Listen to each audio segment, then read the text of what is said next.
Having started last of the quads yesterday, it was late before Pablo Copetti was confirmed as the winner. But today, his stage didn't last long. But while many riders were expecting the Patronelli brothers to shine, another rider flew home. His name was Thomas Maffei. He captured his first special of the 2012 Dakar just in time before the Dakar goes over to Chile. Title holder Alessandro Patronelli managed a rather good special, avoiding to get lost in the Rios. He remains in contention to conquer his second Dakar crown. And brother Marcos Patronelli, the 2010 champion, is also enjoying his good start to a fourth Dakar. Third on the day. That's a good position overall.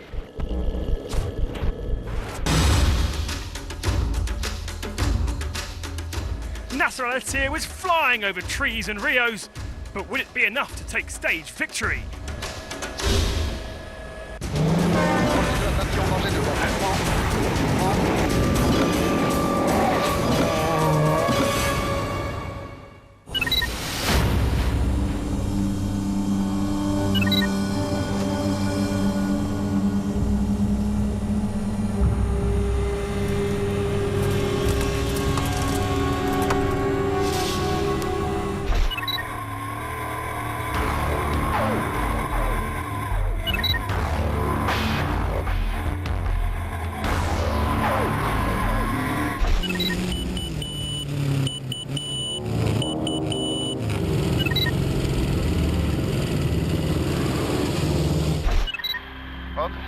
Links aanhouden, links aanhouden. Oh ja, die weg, hier naar links.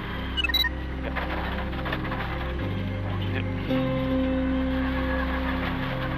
Ja. 1.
Overall, before the stage started, Kuba Pogonski saw all of his hopes fade away to San Juan. So what happened to you? I was riding and the engine blown, and for me the Dakar is over. And I'm afraid to come back next year. Are you sure it's over? Yeah, because there is the whole hand in the engine. That's the parts of the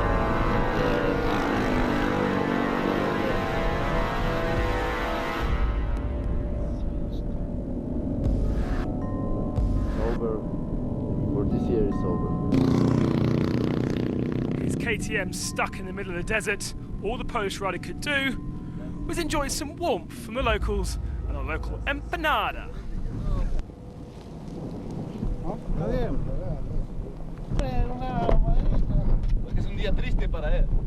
It's sad for him, they say. Very sad.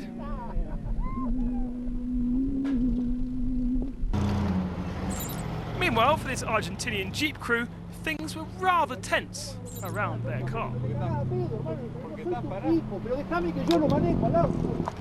Loco, me caga pedo cada rato, hermano. Pero está parado, Miguel. Pero déjame que yo lo manejo al auto. La concha de la madre, la puta madre que lo parió. Pero, Miguel, no estoy cagando a pedo, Miguel. Claro, apreté yo al botón verde, todo el mundo que viene sabe que estoy acá. Thousands had come to enjoy the Dakar show and give a helping hand. Voy a pedir un poco de nafta para llegar. I'm going to have to ask for some gasoline, and then I'll be able to get to the bivouac and repair the bike. Y repararé en el vivac.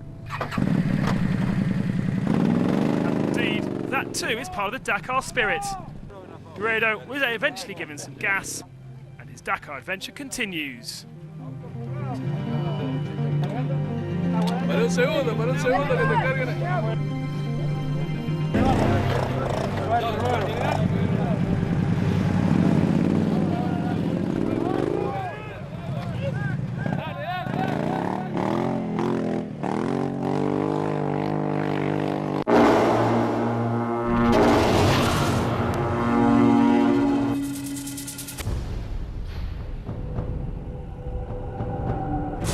Previously in the cars, after 3 stages, the top 5 are still within 3 minutes of each other. Peder Hansel, Roma, Gordon and de Villiers all trail Christoph Holowitz. For the Polish guy who is first time leading the rally is amazing, fantastic, but I understand that it's the beginning of the rally.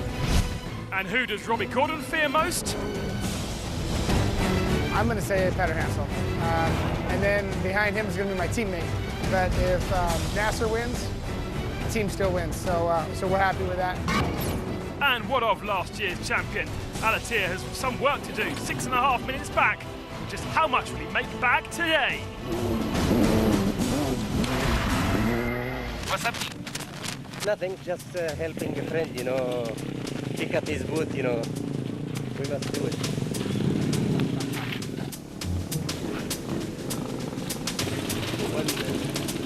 I remember the first Dakar, I compete 2004.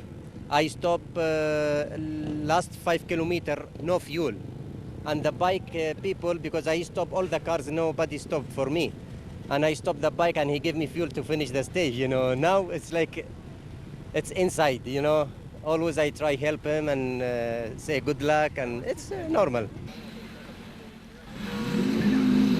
So while Nasser was enjoying himself at the start of the special stage, things were far more difficult for his teammate.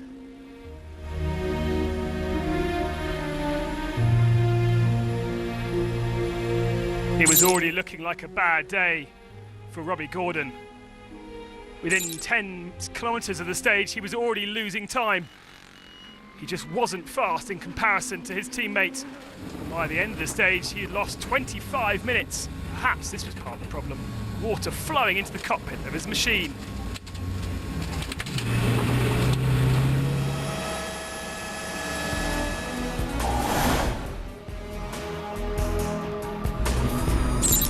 It wasn't a great day either for the ex-rally leader, Christoph Holowitz. Once again, he stayed on the pace with teammate Roma for the first part of the day, but dropped back by the end to finish 10 minutes down. His rally lead has all but disappeared. The big surprise was Dutchman Ten Brinkel, his Mitsubishi splitting the 2 minis for a top 10 finish. Roma had the edge on the pace on his yellow Mini over Holowitz, but neither could match the pace of Peder Hansel. More surprising was that he failed to beat the Toyotas ahead. And that was an impressive feat by the Imperial machines. South African Gino de Villiers played down the potential of his Toyota, but it seems to be reliable. And Ginier, free from manufacturer pressure, is driving extremely well. A third today has put him second in the overall standings.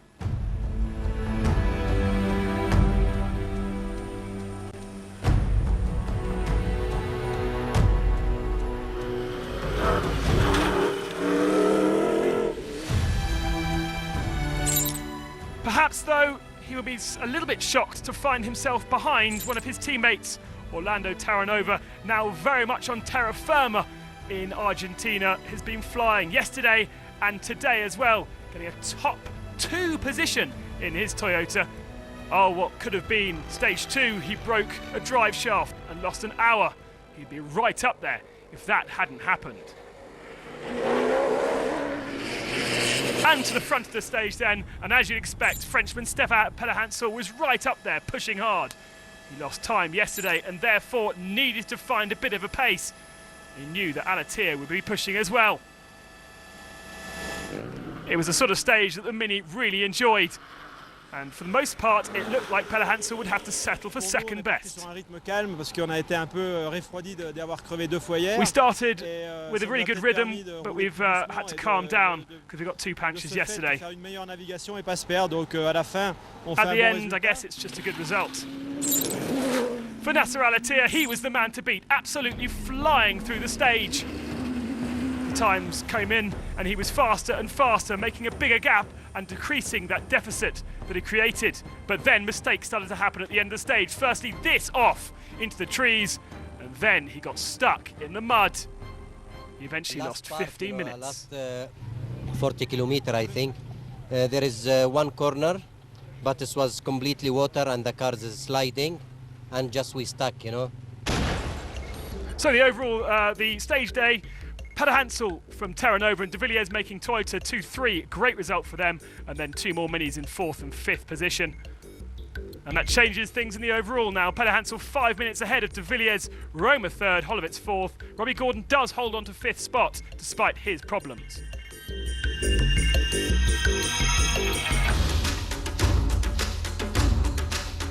Gerard de Roy is the master of the chucks, but will that last on stage 4?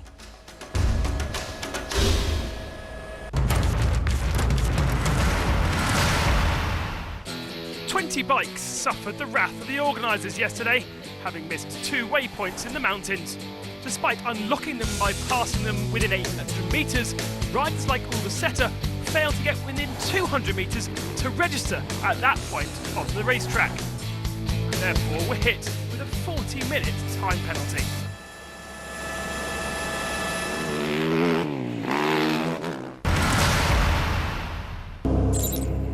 It's a hard lesson learning on the Dakar.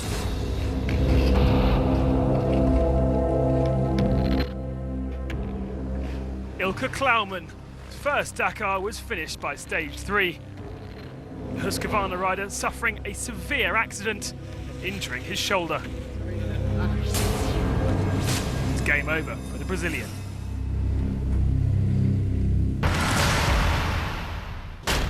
The Dakar is finally officially over as well for Christian Lavier.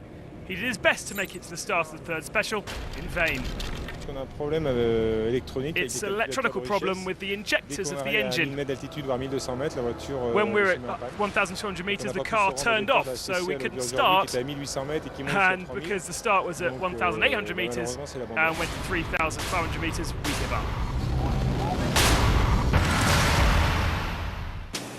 Robbie Gordon usually has a massive parade of assistance vehicles, but for this first week in Argentina, he's having to make do with just 1 truck.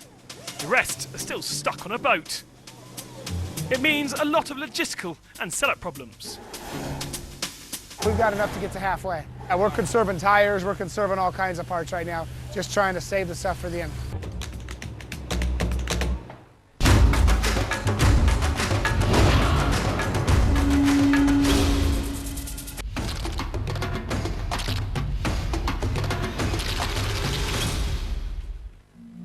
Over the first stages, the Dakar has never been so hot. Argentina became a furnace for competitors. I could not speak after the stage. I had to stay for like 5 to 10 minutes, come, drink water, and then I could speak again. For us Brazilians, we're used to the heat. It's not a problem. Some say they're not thirsty, but when they take off their helmets, they're white. Motorbike riders, the first victims on the heat. Frenchman Sébastien Coué suffered too much and had to stop. He had a temperature of 41 while being admitted to the emergency room. He was not conscious. So we gave him water, used a fan and ice to make the temperature drop down. Thankfully, he's now recovering, but dehydration and neurological troubles are the first consequences of the heat in a sport where clear thinking and sense of balance are the most important things, especially on a bike. With temperatures like the ones we had over the last days, you must know yourself perfectly. You can't go quickly in the red zone, or you'll never recover. These first 4 stages in Argentina will remain as the most torrid the Dakar has ever known.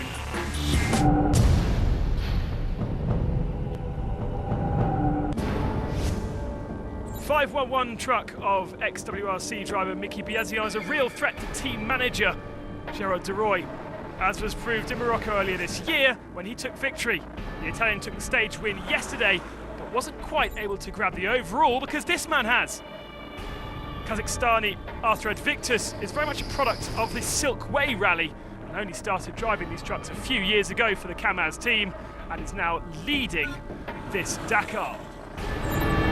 Gerard Deroy should have been able to defend his lead. His truck suffered a water leak just as he came through a river, meaning he lost 6 minutes trying to identify it. He's dropped 6 minutes and thus the rally lead, but today is fighting back. The quiet Russian team of Kamaz tends to do their talking on the stages, but the results this year are not coming, and rising star Nikolai has been outpaced by teammate Andrei Karganov. He is still the first official Kamaz though, in 6th, 12 minutes down. And that gap is even larger when you consider that the top 5 are covered by just 2 minutes. Lopez is in 5th, characteristically quiet start, whilst 4th is for Hans Stacey.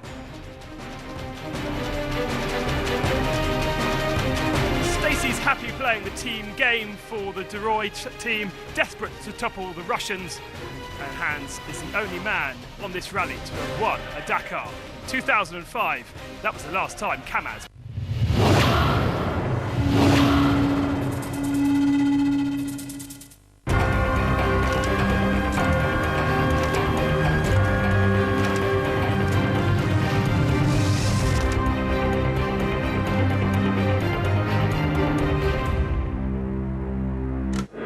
In 1983, the Dakar discovered a place that geographers named the Desert of Deserts, the Tenera.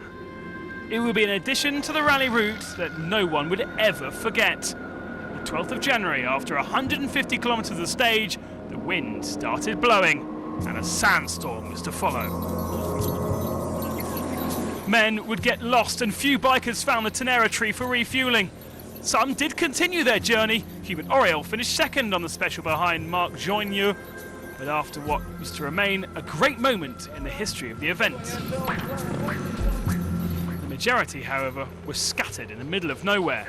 Some prepared to spend the night in the desert, and it was impossible to distinguish their slightest distress signal with zero visibility. Most, though, were trapped in the dunes. Become Russian roulette, and anxiety hit the Dakar. We got lost. We went over dunes. We eventually made it in the daytime. We're happy to be here. The night descended over the competitors stuck in the desert, and they were only found the next day, while the following stage had already started. When night fell, it was hell. We couldn't see 3 meters ahead. We had to stop to sleep. If we hadn't, we wouldn't have gone far. Suddenly the idea of the Dakar was questioned. It had taken over 3 days to find the lost competitors, some ensconced in the Tuareg tribes. In 1983, the Tenera had entered the legend of the Dakar.